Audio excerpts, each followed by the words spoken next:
네가 뭔데? 연봉 3억 받는 내 딸을 잘라. 네가 그 회사 사장이야. 시어머니의 목소리가 전화기 너머로 쏟아졌습니다. 밤 9시부터 새벽까지 전화가 50통이 찍혔어요. 저는 그 진동음을 들으며 바닥에 주저앉아 있었습니다. 이혼 도장 잉크가 마르기도 전에 남편은 그 여자와 나란히 혼인신고를 올렸고 12년간 제가 쏟아부은 건 시댁 주머니를 채워주는 도구였을 뿐이었어요. 아, 근데요. 제가 직접 추천서 써서 넣어준 그 신우이 연봉 3억짜리 이사 자리에서 회사 돈 1억 2천만 원을 빼돌리고 있었거든요. 증거는 제 손에 다 있었습니다. 안녕하세요, 시청자 여러분. 자, 그럼 신우이 해고로 시댁을 발칵 뒤집어 놓은 서윤지 씨의 사연 지금 바로 시작합니다. 저는 숙려기간이라는 말을 그때 처음 들었습니다. 3개월 전 재욱이 이혼하자고 했을 때 저는 법원 복도에 서서 안내문을 읽고 또 읽었어요. 자녀가 없는 부부에게 주어지는 1개월의 시간, 다시 생각해 보라는 뜻이라고 했죠. 그 한 달 동안 저는 매일 밤 재욱의 등을 보면서 이 결혼을 붙잡을 수 있다고 믿었습니다. 재욱은 옷장에서 셔츠를 하나씩 빼고 서랍에서 서류를 꺼내고 신발장에서 구두를 줄여가고 있었는데 저는 그걸 보고도 몰랐어요. 오전 반차를 내고 구청 민원실에 나란히 앉았을 때 재욱은 연신 손목시계를 들여다봤습니다. 창구 직원이 서류를 확인하는 동안에도 도장을 찍으라고 안내하는 동안에도 재욱의 눈은 시계 위에 머물러 있었어요. 빨리 안 찍어? 재욱이 볼펜을 만지작거리며 말했습니다. 응. 저는 도장을 꺼내 빨간 인주에 꾹 눌렀습니다. 7년 전 일이 갑자기 떠올랐어요. 시어머니 오복순이 우리 집 거실에서 무릎을 꿇었습니다. 예진이가 이번에 취직을 못하면 큰일이라며 윤지야 네가 한 번만 대표님한테 말 좀 넣어주라며 60이 넘은 사람이 바닥에 두 무릎을 대고 고개를 숙였어요. 어머니 일어나세요. 제가 알아볼게요. 저는 그 다음날 대표님 방에 들어가서 추천서를 직접 썼습니다. 한혜진, 그렇게 회사에 들어왔죠. 도장을 서류 위에 찍는 순간 쿵 하고 소리가 났습니다. 접수 확인증을 받아 가방에 넣고 자리에서 일어섰어요. 그럼 나 먼저 갈게. 저는 재욱에게 고개만 까딱하고 민원실을 나섰습니다.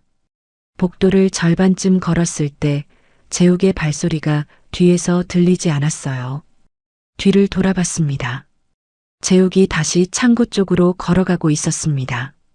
그리고 그 옆에 제가 한 번도 본 적 없는 여자가 서 있었어요. 흰색 원피스에 서류 봉투를 양손으로 쥔 젊은 여자가 재욱 바로 옆에 나란히 서서 창구 직원에게 서류를 내밀고 있었습니다. 다리에 힘이 빠졌어요. 복도 벽에 손을 짚었습니다.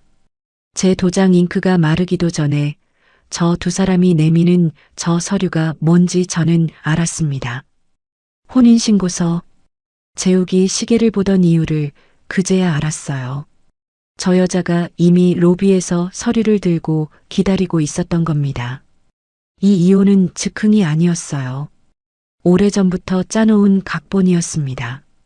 저는 구청을 빠져나와 택시를 탔습니다.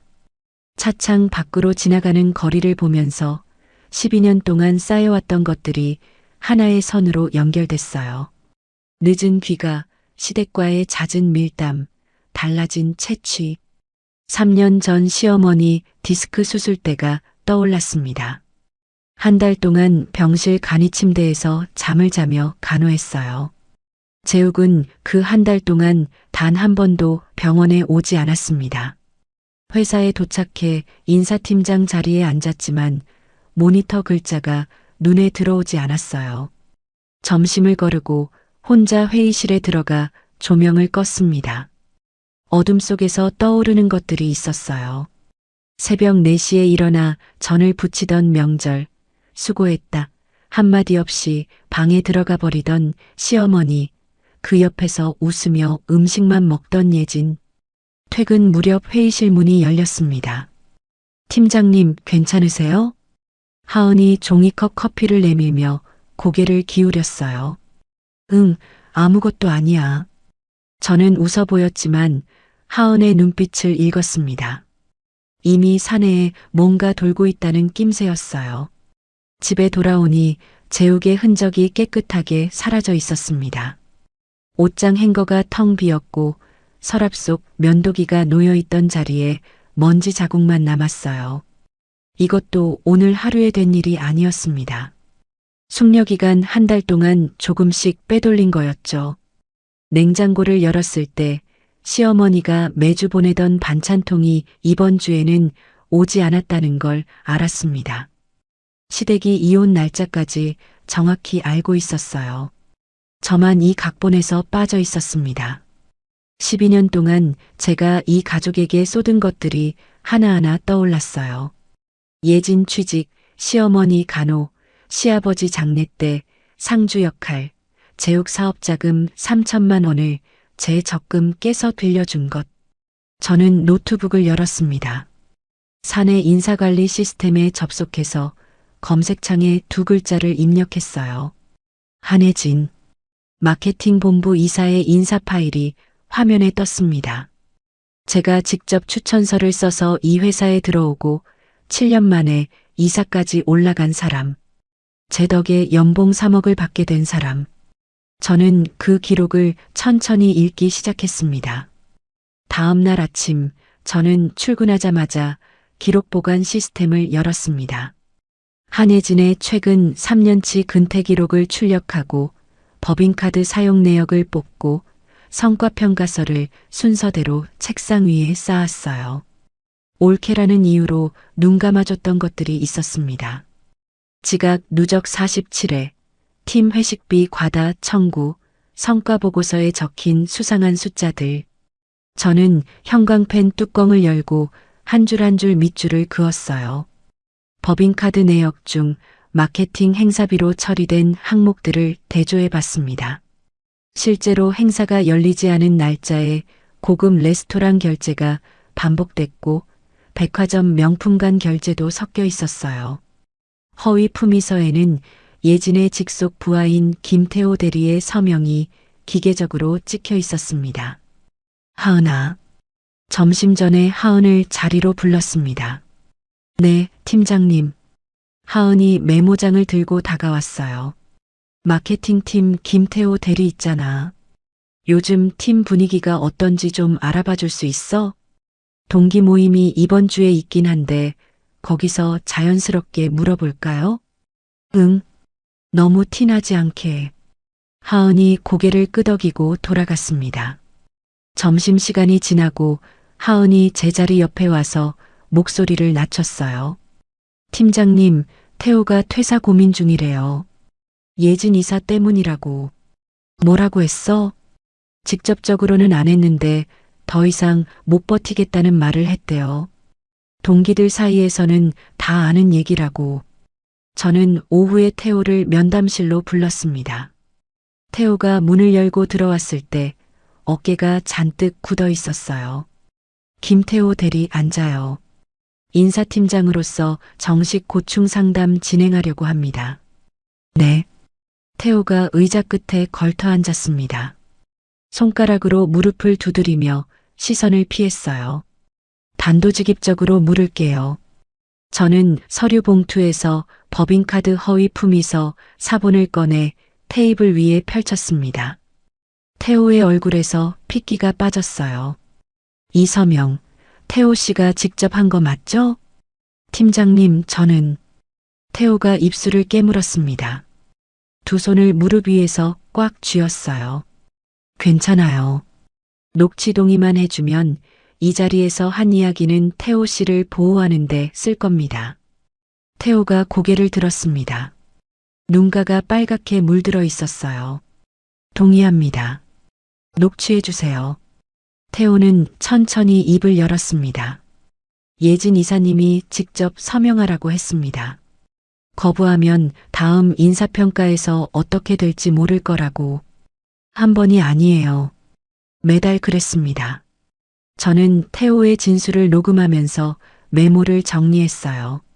그때 사무실 문이 똑똑 소리와 함께 열렸습니다. 경영지원팀장 박중원이 넥타이를 매만지며 고개를 들이밀었어요. 서 팀장, 요즘 마케팅 쪽으로 뭐 확인하는 거 있어? 정기 감사 준비 중이에요. 저는 모니터에서 눈을 떼지 않고 대답했습니다. 박중원이 예진과 자주 골프를 치는 사이라는 건 이미 알고 있었어요. 박중원이 헛웃음을 흘리며 돌아갔습니다. 퇴근 후 집에서 자료를 시간순으로 정리하고 있을 때 전화벨이 울렸습니다. 화면에 뜬 이름 시어머니. 여보세요, 어머니. 윤지야, 예진이 직장 문제는 네가 잘 챙겨야지. 그애 그 회사에 넣어준 게 너잖아. 오복순의 목소리는 평소와 다를 것 없이 당연하다는 투였어요. 네, 알겠습니다. 저는 짧게 대답하고 통화를 끊었습니다. 시댁은 아직 제가 뭘 하고 있는지 전혀 모르고 있었어요. 저는 대학 동기 이주연에게 연락했습니다. 저녁에 만나 예진의 비리 증거와 징계 절차에 대해 이야기를 나눴어요. 절차가 완벽해야 해. 한 군데라도 빈틈 있으면 부당해고로 뒤집혀. 주연이 커피잔을 내려놓으며 말했습니다. 옳게 사이였으니까 사적 감정에 의한 보복 인사로 몰릴 수도 있어. 더 조심해야 돼. 그래서 수치로 못 박으려고. 횡령 추정 금액 4,700만 원. 주연이 자료를 넘기다가 멈췄어요. 이 정도면 양이 상당한데. 빈틈없이 가자. 며칠 뒤 저는 대표이사 장명수에게 보고서를 올렸습니다. 장명수 대표가 서류를 넘기며 신중하게 처리해라. 예진 이사 인맥이 만만치 않다고 했지만 횡령 금액이 적힌 페이지를 보는 순간 입을 다물었어요. 대표가 서명했습니다. 인사위원회 개최일이 잡혔습니다. 저는 예진에게 징계위원회 출석 통보서를 내부 메일로 발송했어요. 제자리에서 마케팅 본부 쪽을 바라봤습니다. 예진이 모니터를 응시하고 있었어요. 메일을 읽는 예진의 얼굴이 천천히 일그러지는 게 보였습니다. 저는 시선을 거두고 제 모니터로 돌아왔습니다. 인사위원회 당일 아침 회의실 문이 벌컥 열렸습니다. 예진이 들어서자마자 저를 향해 걸어왔어요. 평소의 여유로운 표정은 온데간데 없고 핏기 없는 얼굴에 입술이 바짝 말라 있었습니다. 옳게, 이게 뭐 하는 짓이야. 예진이 출석 통보서를 구겨 쥔 채 제 앞에 내던졌어요. 정숙해 주십시오. 위원장석에 앉은 장명수 대표가 손을 들어 제지했습니다. 저는 자리에서 일어났어요. 피징계인 한혜진 이사에 대한 징계 사유를 보고하겠습니다. 예진이 입술을 깨물며 자리에 앉았습니다. 저는 첫 번째 자료를 위원들 앞에 펼쳤어요. 법인카드 사용 내역 중 마케팅 행사비로 처리된 항목 38건, 이 중 실제 행사가 열리지 않은 날짜의 결제가 22건입니다. 그건 마케팅 업무 특성상 접대비가 많을 수밖에 없어서 그런 거예요. 다른 팀도 마찬가지잖아. 예진이 테이블을 손바닥으로 치며 말했습니다. 저는 두 번째 서류를 꺼냈어요. 행사 미개최 확인서입니다. 해당 날짜에 예약된 장소도 참석자 명단도 결과 보고서도 존재하지 않습니다. 세 번째 서류를 올렸습니다. 허위 품위서 원봉과 김태호 대리의 서면 진술서입니다. 서명을 강요당했다는 내용이 담겨 있어요. 위원들의 시선이 서류 위에 고정됐습니다. 예진의 목소리가 점점 작아졌어요. 그건 태호가 자발적으로 한 건데. 박중원이 기침을 하며 입을 열었습니다. 예진 이사의 마케팅 성과를 고려하면 감봉 정도가 적절하지 않겠습니까? 지난 분기 매출 기여도가. 저는 네 번째 자료를 펼쳤어요. 한혜진 이사의 주요 성과로 기록된 프로젝트 3건의 실제 담당자입니다. 3건 모두 하위 팀원이 기획부터 실행까지 전담했고 내부 보고서에 담당자 이름이 명시되어 있습니다. 박중원이 입을 다물었습니다. 3시간의 심의가 끝났습니다. 찬성사 반대 1. 해고 의결. 예진이 회의실을 나서며 복도에서 제 팔을 잡았어요. 손톱이 살을 파고들 만큼 세게 쥐었습니다.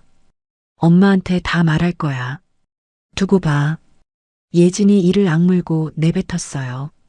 절차에 따른 결정입니다. 저는 예진의 손을 떼어내고 돌아섰습니다. 그날 저녁 9시 첫 번째 전화가 왔습니다. 화면에 뜬 이름 시어머니. 저는 받지 않았어요. 10분 뒤 다시 울렸습니다. 또 10분 뒤, 또 음성 메시지가 쌓이기 시작했어요. 첫 번째 메시지를 재생했습니다. 네가 뭔데?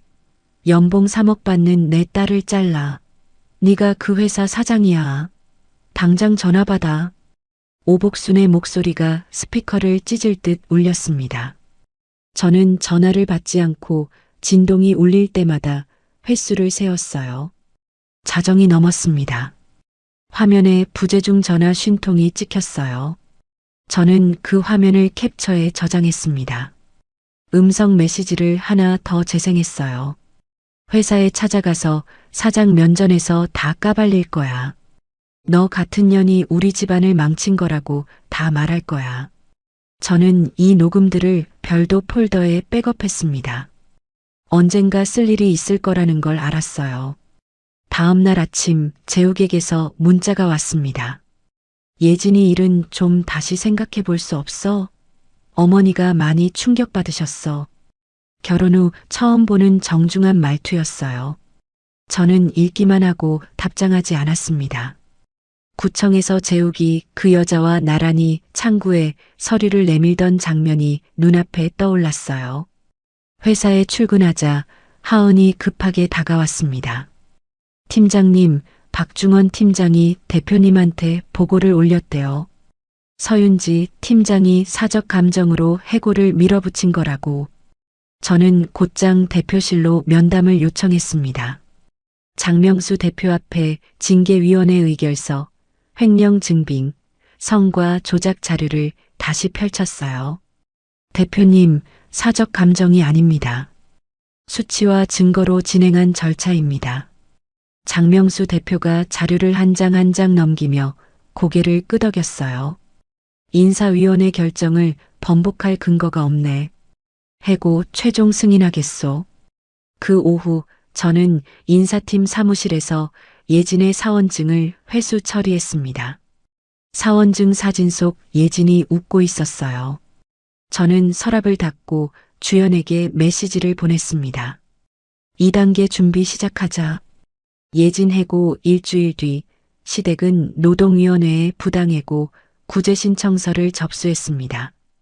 예진 측 대리인으로 대형 로펌 변호사 최도영이 회사 법무팀에 연락해 왔어요. 복직과 위로금을 요구했지만 법무팀이 저와 협의한 뒤 합의 불가 입장을 통보했습니다. 같은 주 점심시간 경비팀장에게서 전화가 왔어요. 서 팀장님, 1층 로비에 한혜진 이사 어머니라는 분이 오셔서 대표님 면담을 요구하고 계십니다. 저는 엘리베이터를 타고 1층으로 내려갔습니다. 로비 한복판에 오복순이 서 있었어요. 검은 코트에 핸드백을 팔에 걸고 안내데스크 직원을 향해 손가락질을 하고 있었습니다. 사전 약속 없으시면 안 됩니다. 어르신. 경비 직원이 앞을 막았어요. 내 딸을 잘라놓고 면담도 안 해줘. 여기 사장이 사람이야. 오복순의 고성이 로비 천장까지 울렸습니다. 점심을 먹으러 나가던 직원 수십 명이 발걸음을 멈추고 뒤를 돌아봤어요. 어르신, 이쪽으로 모시겠습니다. 경비팀장이 정중하지만 단호하게 오복순의 팔을 잡았습니다. 오복순이 팔을 뿌리치며 출입구 쪽으로 끌려가다 뒤를 돌아봤어요. 서윤지, 너 거기 있는 거 다 알아. 끝까지 가자. 저는 기둥 뒤에 서서 그 모습을 지켜봤습니다. 오복순이 경비팀장에게 밀려 유리문 밖으로 사라질 때까지 움직이지 않았어요. 며칠 뒤 카카오톡 알림이 떴습니다. 모르는 번호였어요. 안녕하세요. 민소라입니다. 잠깐 뵐 수 있을까요? 저도 이 상황이 불편해서요. 민소라, 제욱의 새 아내. 구청에서 흰색 원피스를 입고 서류 봉투를 쥐고 있던 그 여자. 저는 화면을 한참 들여다봤습니다. 호기심 반, 경계심 반으로 답장을 보냈어요. 내일 오후 3시 회사 근처 카페로 오세요. 다음 날 카페 안쪽 테이블에 앉아 기다렸습니다. 문이 열리고 소라가 들어왔어요. 키가 크고 마른 체형에 긴 생머리를 한쪽으로 넘기고 있었습니다. 예상했던 것보다 어려 보였어요. 소라가 맞은편에 앉으며 가방을 옆에 내려놓았습니다. 와주셔서 감사해요. 할 말이 뭔데요? 저는 커피잔을 양손으로 감쌌어요. 저는 재욱 씨를 진심으로 만난 거예요. 두 분 사이가 이미 끝난 뒤에 시작된 건데 제가 무슨 잘못을 한 것처럼 보이는 게 속상해서. 소라가 시선을 똑바로 맞추며 말했습니다. 당당했어요. 이혼 도장 찍은 지 1시간도 안 돼서 혼인신고를 올릴 준비가 끝나 있었으면서 이미 끝난 뒤라는 말이 어떻게 성립하는지. 저는 속에서 치밀어 오르는 것을 삼키고 커피잔을 천천히 내려놓았어요. 본론이 뭐예요? 예진 이사님 복지권에서 한 발만 물러서면 시댁에서 위자료를 더 챙겨줄 수 있다고 하셨어요. 어머님이. 소라가 핸드백에서 손을 꺼내 테이블 위에 올리며 말했습니다. 그건 회사의 인사 결정이에요. 저한테 할 이야기가 아닙니다. 제 목소리가 단단하게 나왔어요. 소라의 입꼬리가 처음으로 내려갔습니다. 잠깐 침묵이 흘렀어요. 그러시군요. 소라가 자리에서 일어나며 가방을 집었습니다. 오늘 이야기는 잘 기억해 두세요. 소라가 카페 문을 열고 나갔어요. 저는 식어버린 커피를 한 모금 마시고 자리에서 일어났습니다. 소라를 만난 다음 날 아침에 출근하자마자 하은이 제 자리로 달려왔어요. 팀장님, 사내 익명 게시판 보셨어요? 무슨 글인데? 인사팀장이 이혼 보복으로 신우이를 해고했다는 글이 올라왔어요.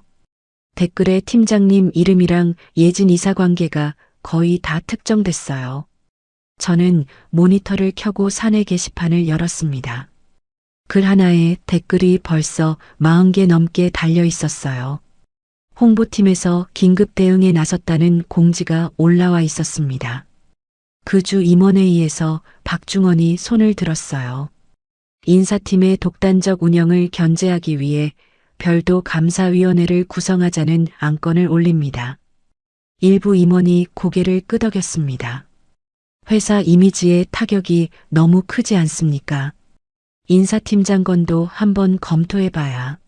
한 임원이 우회적으로 제 경지를 거론했어요. 저는 회의록을 받아들고 읽으면서 손끝이 차가워지는 걸 느꼈습니다. 하지만 흔들릴 때가 아니었어요. 저는 하은과 함께 예진의 성과를 가로챈 팀원 3명의 추가 서면 진술을 확보했습니다. 태호를 포함해 3명 모두 예진이 자신들의 보고서를 그대로 가져가 이름만 바꿔 올렸다고 진술했어요. 예진이 팀원들에게 야근을 전가하고 본인은 조기 퇴근한 날짜, 그리고 같은 날 법인카드로 백화점에서 결제한 기록을 날짜별로 맞춰 정리했습니다. 부당해고가 아니라 정당해고라는 걸 뒷받침할 타임라인이 완성됐어요. 그날 저녁 하은이 제 자리에 와서 모니터를 돌려 보여줬습니다. 팀장님, 이것 좀 보세요. 하은이 예진의 법인카드로 결제한 업체들의 사업자 등록 정보를 하나씩 조회하다가 발견한 것이었어요. 반복 결제된 업체 2곳의 대표자 이름이 화면에 떠 있었습니다. 오복순, 두 곳 모두 대표자가 오복순이었어요. 실제 사업장 주소로 검색해 봤는데 하나는 빈 상가이고 하나는 주소 자체가 존재하지 않아요. 하은이 화면을 가리키며 말했습니다. 팀장님, 이건 예진 이사 혼자 한 게 아닌 것 같아요. 저는 모니터를 들여다봤습니다. 오복순 명의의 유령 회사 두 곳으로 회사 돈이 빠져나가고 있었어요. 예진은 실행자였을 뿐이고 그 뒤에 시어머니가 있었습니다. 이 싸움이 예상보다 훨씬 크다는 걸 그때 알았어요. 저는 화면을 캡처하고 출력 버튼을 눌렀습니다. 다음 날 아침 저는 오복순 명의 페이퍼 컴퍼니 자료를 들고 대표실로 올라갔습니다. 장명수 대표가 서류를 받아 한 장씩 넘겼어요. 사업자 등록증, 법인카드 결제 내역, 실제 사업장 부재 확인서. 대표의 얼굴이 한 장을 넘길 때마다 굳어졌습니다. 이건 예진이 개인 문제가 아니야. 조직적인 횡령이야. 장명수 대표가 서류를 탁 내려놓으며 말했어요. 외부 회계 감사를 실시하겠소. 오늘 중으로 감사법인에 연락하게. 박중원이 올렸던 감사위원회 구성 안건은 그 자리에서 사라졌습니다.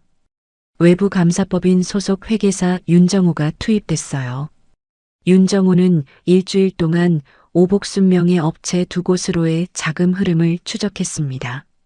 결과를 가져왔을 때 저는 숫자를 보고 눈을 의심했어요. 횡령 추정 금액이 당초 4,700만 원이 아닙니다. 1억 2천만 원입니다. 윤정호가 보고서를 펼치며 설명했습니다. 오복순 명의 회사를 거친 자금이 최종적으로 한재욱이 관여하는 건설업체의 하도급 대금으로 흘러갔습니다. 저는 보고서를 받아들었어요. 손가락 끝이 미세하게 떨렸습니다. 예진이 혼자 한 게 아니었어요. 오복순이 시키고 예진이 실행하고 그 돈은 재욱의 건설업체로 흘러갔습니다. 그렇다면 7년 전 오복순이 무릎까지 꿇어가며 예진을 입사시켜달라고 한 그 순간부터 이 가족의 계획은 시작된 거였어요. 재욱이 저와 결혼 생활을 유지한 12년은 제 직장을 이용하기 위한 수단이었을 수도 있다는 생각이 머리를 때렸습니다. 저는 보고서를 내려놓고 창밖을 바라봤어요. 봄 햇살이 유리창에 부딪혀 바닥에 네모난 빛을 만들고 있었습니다. 12년이 통째로 도구였을 수도 있다는 사실을 받아들이는데 시간이 필요했어요. 며칠 뒤 재욱에게서 전화가 왔습니다. 만나서 얘기 좀 하자. 짧은 문장이었어요. 저는 주연 변호사에게 연락해 조언을 구했습니다. 공개된 장소에서 만나. 그리고 녹음해. 저는 회사 근처 카페를 지정했어요. 재욱이 문을 열고 들어왔을 때 3개월 전보다 볼이 빠져 있었습니다. 맞은편에 앉으며 커피도 시키지 않고 바로 입을 열었어요. 예진이 복직시켜주면 어머니가 위자료를 추가로 주신다고 했어. 나쁜 조건 아니잖아. 안 돼. 윤지야, 어머니가 많이 힘들어하셔. 한 번만. 재욱 씨. 저는 커피잔을 내려놓았어요. 재욱의 눈을 똑바로 봤습니다. 구청에서 내가 나가자마자 그 여자랑 나란히 창구에 서 있던 거 다 봤어. 재욱의 입이 열렸다가 닫혔습니다. 아무 소리도 나오지 않았어요. 손가락으로 테이블을 두드리다가 멈추고 시선을 바닥으로 떨어뜨렸습니다. 저는 자리에서 일어났어요. 뒤도 돌아보지 않고 카페를 나왔습니다. 재욱과의 만남이 실패로 돌아가자 시댁은 전략을 바꿨어요. 부당해고 소송과 동시에 언론을 움직이기 시작했습니다. 최도영 변호사를 통해 식품기업 며느리의 이혼 보복, 신우이 해고라는 제목의 기사가 온라인 뉴스 사이트에 올라왔어요. 커뮤니티마다 퍼졌습니다. 노동위원회 심리 기일이 다가오고 있었어요. 사내외의 압박이 양쪽에서 밀려왔지만 장명수 대표가 횡령 규모를 인지한 뒤로 입장을 확실히 굳혔습니다. 이거는 끝까지 간다. 법무팀 전면 지원하겠소. 대표의 그 한마디가 저를 버티게 했어요. 심리 기일 전날 밤 퇴근 준비를 하고 있을 때 하은이 제 자리에 왔습니다. 손에 아무것도 들지 않고 그냥 서 있었어요. 팀장님, 응. 저 하나는 확실히 팀장님 편이에요. 짧은 한마디였습니다. 저는 하은을 올려다봤어요. 지난 몇 주 동안 꾹꾹 눌러왔던 것이 목 안쪽에서 올라왔습니다. 커피잔을 양손으로 꽉 쥐고 고개를 숙였어요. 울지 않았습니다. 고마워, 하은아. 그 말만 겨우 내보냈어요. 다음 날 아침 노동위원회 심리실 앞 복도에 도착했습니다. 예진과 최도영 변호사가 먼저 와 있었어요. 예진은 저를 보자마자 고개를 돌렸습니다. 그 옆에 사람이 하나 더 있었어요. 검은 정장에 핸드백을 양손으로 쥔 오복순이 복도 의자에서 일어서고 있었습니다. 시어머니가 직접 나왔어요. 저는 주연 변호사 옆에 서서 심리실 문이 열리기를 기다렸습니다. 오복순의 시선이 제 등에 꽂히는 걸 느꼈지만 뒤를 돌아보지 않았어요. 심리실 문이 열리고 양측이 자리에 앉았습니다. 최도영 변호사가 먼저 입을 열었어요. 해고 시점을 보십시오. 서윤지 인사팀장이 이혼한 날로부터 불과 2주 뒤에 징계위원회가 소집됐습니다. 이것이 사적 보복이 아니면 무엇이겠습니까? 최도영이 서류를 위원들에게 돌리며 말했습니다.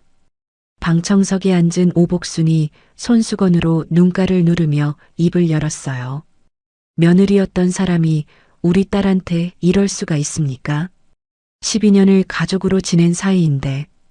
오복순의 목소리가 떨렸습니다. 위원들의 시선이 잠깐 오복순에게 머물렀어요. 주연 변호사가 자리에서 일어났습니다. 위원님들, 자료를 보시겠습니다. 주연이 타임라인 자료를 펼쳤어요. 한혜진 이사의 법인카드 허위 결제는 3년 전부터 시작됐습니다.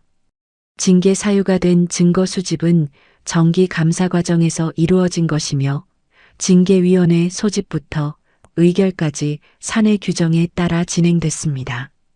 주연이 한 장씩 넘기며 설명했어요. 출석 통보 7일 전 발송, 피징계인의 소명 기회 부여, 위원 구성의 적법성, 의결 정족수 충족. 모든 절차가 빠짐없이 이행됐습니다. 위원 한 명이 고개를 끄덕이며 자료를 들여다봤습니다.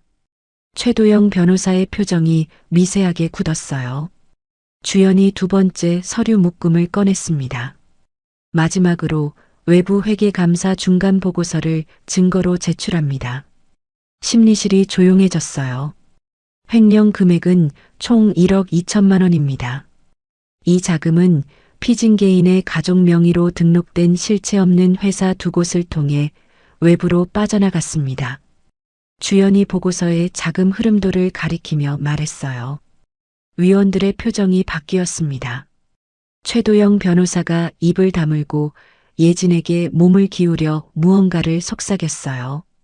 예진의 얼굴이 하얗게 질렸습니다. 조작이야. 오복순이 방청석에서 벌떡 일어섰습니다. 그건 다 조작된 거라고. 저 여자가 꾸민 거예요. 오복순이 손가락으로 저를 가리키며 소리쳤어요. 방청인은 정숙해 주십시오. 위원장이 손을 들어 제지했습니다. 정숙은 무슨, 내 딸이 억울하게 잘려서 여기까지 온 건데. 오복순이 방청석 난간을 두 손으로 잡고 몸을 앞으로 내밀었어요. 목이 쉴 정도로 고성을 질렀습니다. 방청인 퇴장 조치하겠습니다. 위원장이 경위를 불렀어요. 경위 2명이 오복순의 양팔을 잡았습니다. 이거 나. 오복순이 팔을 뿌리쳤지만 경위들이 단단히 잡고 심리실 밖으로 안내했어요. 문이 닫힐 때까지 오복순의 목소리가 복도에서 울렸습니다. 저는 시선을 앞에 고정한 채 움직이지 않았어요. 심리가 끝나고 복도로 나왔을 때 예진이 벽에 기대 서 있었습니다. 저와 눈이 마주쳤어요. 예진의 눈에 분노 대신 다른 것이 떠 있었습니다. 두려움이었어요. 여기까지 할 거야. 예진이 낮은 목소리로 말했습니다. 엄마 회사까지 왜 건드리는 건데? 내가 건드린 게 아니야. 감사법인이 추적한 거야. 저는 그 말만 하고 돌아섰습니다. 심리 결과가 나오기까지 2주가 남았어요. 그 사이 시댁은 또 전략을 바꿨습니다. 오복순이 직접 회사 거래처 사장들에게 전화를 돌리기 시작했어요. 하은이 영업팀에서 들은 이야기를 전해줬습니다. 거래처 두 곳에서 당분간 계약 물량을 줄이겠다고 통보했대요. 오복순이라는 분이 전화해서 그 회사 인사팀장은 며느리였던 사람인데 사적 보복을 한다. 거래를 다시 생각해달라고 했다는 거예요. 저는 이를 악물었어요. 회사 매출을 흔들어서 저를 끌어내리려는 거였습니다. 박중원이 이 기회를 놓칠 리 없었어요. 인사팀장 한 사람 때문에 회사 매출이 흔들리고 있습니다. 대표님, 결단을 내리셔야 합니다. 박중원이 임원회의에서 목소리를 높였어요. 장명수 대표가 저를 대표실로 불렀습니다. 문을 닫고 마주 앉았을 때 대표의 얼굴에 피로가 짙게 깔려 있었어요. 서 팀장, 솔직히 지금 회사가 힘들어. 가슴이 철렁 내려앉았습니다. 하지만 저는 등을 곧게 세우고 입을 열었어요. 대표님, 여기서 물러나면 횡령을 묵인한 회사가 됩니다. 감사 결과가 공식화되면 오히려 회사가 스스로 잘못을 바로잡았다는 걸 보여주는 겁니다. 장명수 대표가 팔짱을 끼고 의자에 등을 기댔어요. 한참을 침묵하다가 입을 열었습니다. 법무팀에 연락해. 오복순의 거래처 압박 행위를 업무방해로 경고 내용 증명 보내게. 저는 고개를 숙여 인사하고 대표실을 나왔습니다. 복도에서 멈춰서서 숨을 크게 내쉬었어요. 회사 명의로 오복순에게 내용 증명이 발송됐습니다. 거래처 압박을 즉시 중단하지 않으면 법적 조치를 취하겠다는 내용이었어요. 내용 증명을 받은 그날 밤 오복순이 재욱에게 전화를 걸었습니다. 이 이야기는 나중에 재욱의 입에서 직접 나왔어요. 재욱아, 이제 진짜 끝장을 봐야 한다. 윤지 그년 약점을 찾아. 뭐든 좋으니까. 재욱은 소라에게 그 지시를 그대로 넘겼습니다. 소라는 재욱에게서 결혼 생활 중 가족단체 대화방에 올라왔던 사진과 영상들을 넘겨받아 뒤지기 시작했어요. 저는 아직 그 사실을 몰랐습니다. 소라가 찾아낸 건 영상 하나였습니다. 몇 년 전 회사 회식 자리에서 찍힌 영상이었어요. 당시 상무가 저에게 인사 기록을 조작하라고 지시했고 저는 그 자리에서 항의하다가 울었습니다. 예진이 그 영상을 찍어서 옳게 약점 잡아두라며 재욱에게 보내놓은 거였어요. 소라는 영상의 앞부분을 잘랐습니다. 상무가 부당한 지시를 하며 소리 지르는 장면을 통째로 드러내고 제가 우는 부분만 남겼어요. 마치 아무 이유 없이 회식 자리에서 울며 소리치는 사람처럼 보이게 만든 거였습니다. 그 편집 영상이 소라의 지인 계정을 통해 온라인에 올라왔어요. 모 기업 인사팀장의 충격적 회식 영상이라는 제목이 붙었습니다. 하루 만에 커뮤니티 여러 곳으로 퍼졌어요. 아침에 출근했을 때 사무실 공기가 달랐습니다. 직원들이 제 뒤에서 수군거리는 소리가 들렸어요. 하은이 제 자리로 와서 핸드폰 화면을 보여줬습니다. 팀장님, 이 영상 보셨어요? 저는 화면을 봤어요. 제가 울고 있는 모습이 재생되고 있었습니다. 아래 댓글에는 이런 사람이 인사팀장이라고? 감정적으로 해고한 거 맞네 같은 글이 줄줄이 달려 있었어요. 원본 있어요? 하은이 조심스럽게 물었습니다. 있어. 저는 고개를 끄덕였어요. 그 영상의 전체 원본을 저도 가지고 있었습니다. 상무가 인사 기록 조작을 지시하며 책상을 내리치는 장면, 제가 그건 안 됩니다라고 항의하는 장면, 상무가 고성을 지르며 협박하는 장면. 앞부분이 잘려 있다는 걸 바로 알았어요. 저는 주연 변호사에게 전화를 걸었습니다. 주연아, 영상 하나 공증 받아야 해. 그리고 고소장 준비해줘. 무슨 영상인데? 내 회식 영상이 편집돼서 온라인에 퍼졌어. 앞부분을 잘라서 내가 감정적인 사람인 것처럼 만들어놨어. 원본 있어? 있어. 전체 다 있어. 좋아. 오늘 중으로 공증 잡자. 명예훼손이랑 개인정보 침해로 갈 수 있어. 그 주 안에 원본 영상 전체를 공증받고 고소장을 경찰에 접수했습니다. 동시에 영상 유포 경로를 추적해달라고 요청했어요. 경찰 수사를 통해 최초 업로드 계정이 소라의 지인 명의라는 게 확인됐습니다. 수사가 시작된 뒤 시댁 안에서 무슨 일이 있었는지는 나중에 주연을 통해 전해 들었습니다. 소라가 거실에서 재욱에게 소리쳤다고 해요. 나는 그냥 영상을 보여줬을 뿐이야. 올리라고 한 적 없어. 재욱이 소파에 앉은 채 짜증을 내며 대꾸했답니다. 네가 알아서 한 거잖아. 왜 나한테 화를 내? 뭐라고? 당신이 약점 찾으라고 했잖아. 영상도 당신이 넘겨준 거고. 소라가 테이블을 손바닥으로 내리쳤어요. 오복순이 방에서 나왔습니다. 두 사람을 번갈아 보다가 소라를 향해 입을 열었어요. 소라야, 네가 이 집안에 도움이 되려고 온 거야. 짐이 되려고 온 거야. 소라가 입을 다물었습니다. 윤지는 적어도 이런 실수는 안 했어. 12년 동안 한 번도. 오복순이 소라를 위아래로 훑어보며 말했어요. 소라의 얼굴이 붉게 달아올랐습니다. 재욱을 돌아봤지만 재욱은 고개를 돌리고 휴대폰만 만지작거렸어요. 소라를 감싸는 말은 한마디도 나오지 않았습니다. 이 무렵 노동위원회 심리 결과가 나왔습니다. 피징계인 한혜진에 대한 해고는 정당하다. 부당해고 구제 신청을 기각한다. 주연이 결과 통지서를 들고 제 사무실로 왔어요. 이겼어. 주연이 통지서를 제 책상 위에 올려놓으며 말했습니다. 예진 측에서 행정소송으로 가겠다고 하긴 했는데 솔직히 승산 없어. 횡령 증거가 저 정도면 어떤 판사가 봐도 답은 같아. 저는 통지서를 읽었어요. 글자 하나하나가 또렷하게 눈에 들어왔습니다.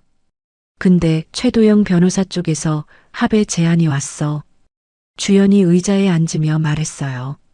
복직 대신 횡령 고소를 취하해달라는 조건이야. 그건 나한테 할 이야기가 아니잖아. 회사 돈이 빠져나간 건데. 나도 그렇게 답했어. 장 대표님 의견은? 끝까지 간다고 하셨어. 장명수 대표는 형사 고발 절차를 밟기로 최종 결정했습니다. 회사 명의로 예진과 오복순을 횡령 혐의로 고발장을 접수했어요. 형사 고발이 접수되자 오복순에게서 전화가 왔습니다. 저녁 9시쯤이었어요. 화면에 뜬 이름을 보고 잠시 멈칫했습니다. 쉰통을 쏟아붓던 그 번호였어요. 이번에는 받았습니다. 윤지아. 오복순의 목소리가 낮았어요. 예전의 고성이 아니었습니다. 만나자. 어머니가 할 말이 있어. 목소리가 떨리고 있었어요. 12년간 늘 윗사람의 자세로 명령하듯 말하던 시어머니의 목소리가 처음으로 흔들리고 있었습니다. 장소와 시간 알려주시면 가겠습니다. 단 제 변호사가 동석합니다. 그래, 알았다. 통화가 끊겼어요. 다음 날 오후 호텔 라운지에서 오복순과 마주 앉았습니다. 주연이 제 옆에 나란히 앉았어요. 오복순은 화장이 진했지만 눈 밑에 그늘이 짙었습니다. 커피를 주문하지 않고 바로 입을 열었어요. 이 모든 걸 그만두면 예진이 퇴직금과 별도로 3억을 주마. 오복순이 핸드백에서 수표를 꺼내 테이블 위에 올려놓았습니다. 어머니, 저는 수표를 보지 않고 오복순의 눈을 바라봤어요. 저한테 주실 게 아니라 회사에 횡령금을 반환하셔야 하는 겁니다. 오복순의 입술이 떨렸어요. 수표를 집어들지도 못하고 테이블 위에 놓인 채로 시선이 허공을 헤맸습니다. 돈으로 안 되는 일이 처음인 사람의 얼굴이었어요. 가시죠. 주연이 제 어깨를 가볍게 두드렸습니다. 저는 자리에서 일어났어요. 오복순이 고개를 숙인 채 아무 말도 하지 못하는 걸 뒤로 하고 라운지를 나왔습니다. 호텔 밖 거리를 걸으며 주연에게 말했어요. 이제 거의 끝이 보인다. 주연이 걸음을 멈추고 저를 봤습니다. 마지막이 제일 위험해. 궁지에 몰린 사람은 예측이 안 돼. 저는 고개를 끄덕이고 다시 걸었습니다. 형사고발 이후 검찰이 수사에 착수했습니다. 예진과 오복순이 피의자 신분으로 소환됐어요. 예진은 첫 번째 조사에서 혐의를 부인했습니다. 저는 정상적인 마케팅 비용을 집행한 것뿐입니다. 하지만 수사가 2차, 3차로 이어지면서 페이퍼 컴퍼니의 자금 흐름이 낱낱이 드러났어요. 계좌 이체 내역, 오복순 명의 통장의 입출금 기록, 제욱의 건설업체 하도급 대금, 지급 일자까지 전부 맞물렸습니다. 3차 조사에서 최도영 변호사가 예진에게 말했어요. 솔직히 진술하는 게 형량에 유리합니다. 증거가 이 정도면 부인해봐야 소용없어요. 예진은 조사실에서 오랫동안 침묵하다가 입을 열었습니다. 어머니가 시킨 겁니다. 어머니가 업체를 만들고 거기로 돈을 보내라고 한 거예요. 저는 시키는 대로 한 것뿐이에요. 이 이야기는 나중에 주연을 통해 전해 들었어요.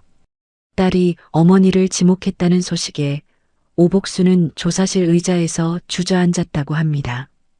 평생 자식을 위해 모든 것을 쥐고 흔들어 온 사람이 그 자식의 입에서 나온 말에 무너진 거였어요. 오복순 측 변호사가 회사에 합의를 요청해 왔습니다. 횡령금 1억 2천만 원 전액 반환, 예진의 사직 수용을 조건으로 내걸었어요. 장명수 대표가 저를 불렀습니다. 회사 손실이 회복된다면 합의를 수용하겠소. 서 팀장 의견은 회사의 판단에 따르겠습니다. 다만 한 가지만 부탁드립니다. 뭐요? 합의서에 이번 징계 절차가 정당했다는 문구를 넣어 주십시오. 제가 사적 보복을 한 게 아니라는 걸 기록으로 남기고 싶습니다. 장명수 대표가 고개를 끄덕였어요. 법무팀을 통해 징계 절차의 정당성을 재확인하는 문서가 만들어졌습니다. 합의 협상이 진행되는 동안 시댁 안에서는 균열이 걷잡을 수 없이 번지고 있었어요. 소라가 재욱에게 말했습니다. 이 집안은 내가 생각한 거랑 달라. 이혼하자. 재욱이 소파에서 벌떡 일어났어요. 결혼한 지 몇 달이나 됐다고 이혼이야?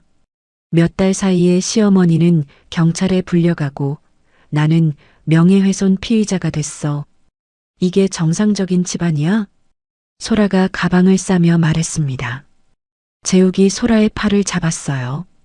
잠깐만, 소라야. 지금 나가면 나. 소라가 팔을 뿌리쳤습니다. 그날 밤 재욱은 오복순에게 전화를 걸어 소리쳤어요. 엄마가 윤지한테 더 이상 말을 안 들으니까 이혼시키고 예진이가 회사에서 직접 챙기면 된다고 했잖아. 그래서 이혼한 거잖아. 이 말을 주연이 소라 측 변호사를 통해 전해 들었고 저에게 알려줬습니다. 저는 사무실 의자에 앉아 그 이야기를 들었어요. 12년 결혼 생활의 마지막 퍼즐이 맞춰졌습니다. 시댁은 제가 인사팀장으로서 예진을 더 이상 봐주지 않을 거라고 판단한 순간 저를 내보내기로 결정한 거였어요. 재욱과의 결혼은 제 직장에 예진을 심어놓기 위한 통로였고 그 통로가 막히자 버린 겁니다. 소라와의 재혼은 재욱 개인의 욕심이었을 뿐이었어요. 저는 모니터를 바라봤습니다. 밀린 인사팀 업무가 화면에 쌓여 있었어요. 하은이 옆자리에서 서류를 정리하고 있었고 태호가 복도에서 커피를 들고 지나가며 고개를 숙여 인사했습니다. 저는 키보드 위에 손을 올리고 업무를 시작했어요. 회사와 오복순 측의 합의가 성립됐습니다. 횡령금 1억 2천만 원 전액이 반환됐고 예지는 자진 사직 처리됐어요. 오복순과 예지는 기소됐지만 횡령금 전액 반환과 회사의 합의를 참작받아 집행유예 판결을 받았습니다. 다만 수사 과정에서 드러난 건설업체 자금 흐름이 세무당국에 통보됐어요. 별도의 세무조사가 예고되면서 시댁의 사업 기반이 흔들리기 시작했습니다. 재욱과 소라의 결혼은 끝났어요. 소라가 이혼 소송을 제기했고 재욱은 혼인신고를 올린 지 채 1년도 되지 않아 다시 이혼 서류를 들게 됐습니다. 구청을 나서는 재욱의 모습을 저는 보지 못했지만 상상할 수 있었어요. 1년 전 제가 걸었던 그 길을 혼자 걷고 있을 거였습니다. 모든 법적 분쟁이 마무리된 어느 날 오복순에게서 문자가 왔어요. 윤지아, 내가 너를 몰라봤다. 단 한 줄이었습니다. 저는 그 문자를 오래 들여다봤어요. 12년간 한 번도 들어본 적 없는 시어머니의 인정이 모든 걸 잃은 뒤에야 도착했습니다. 답장은 보내지 않았어요.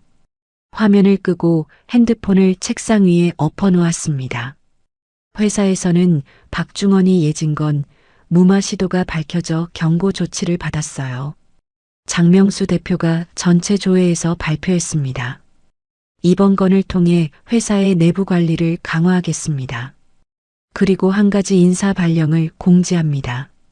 서윤지 인사팀장을 인사총괄 이사로 승진 발령합니다.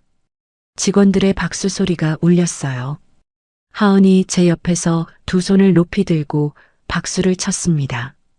태호가 뒤에서 환하게 웃고 있었어요. 퇴근길이었습니다. 12년 만에 처음으로 아무에게도 보고하지 않아도 되는 저녁이었어요. 시어머니에게 안부 전화를 하지 않아도 되고 재욱의 귀가 시간을 기다리지 않아도 되고 예진의 눈치를 보지 않아도 되는 저녁. 편의점 앞 벤치에 앉았습니다. 캔맥주 하나를 따서 한 모금 마셨어요. 봄바람이 불어와 머리카락을 흩날렸습니다. 저는 혼잣말처럼 중얼거렸어요. 이혼해줘서 고마워, 한재욱 씨. 캔맥주가 차가웠습니다. 봄바람이 따뜻했어요. 서윤지 씨의 사연 여기까지입니다. 12년을 쏟아부었는데 돌아온 건 이혼 도장 1시간 만에 올라간 새 혼인신고서였어요. 참 야속하죠. 근데 윤지 씨는 거기서 주저앉지 않았습니다. 울고불고 매달리는 대신 자기가 가진 무기를 꺼내 들었어요. 증거, 절차, 그리고 흔들리지 않는 마음. 그게 이 사람의 복수였습니다. 저는 이 사연을 읽으면서 이런 생각이 들었어요. 윤지 씨가 진짜 되찾은 건 시원한 복수가 아니라 자기 자신이었다고요. 남의 집안을 위해 새벽마다 전을 부치고 병실에서 잠을 자고 적금을 깨서 빌려주면서 잃어버렸던 나라는 사람. 그걸 다시 찾은 거예요. 시청자 여러분, 혹시 지금 누군가를 위해 나를 너무 오래 내려놓고 계신 건 아닌지요? 참는 게 미덕이던 시절을 살아오신 분들이 많으실 겁니다. 근데 참는 것과 짓밟히는 건 다른 거예요. 늦지 않았습니다. 시청자 여러분은 어떻게 생각하시나요? 오늘 사연이 시원하셨다면 구독과 좋아요 꾹 눌러주시고요. 이야기를 끝까지 들어주신 분이 계시다면 잘 들었다고 댓글 하나만 남겨주세요.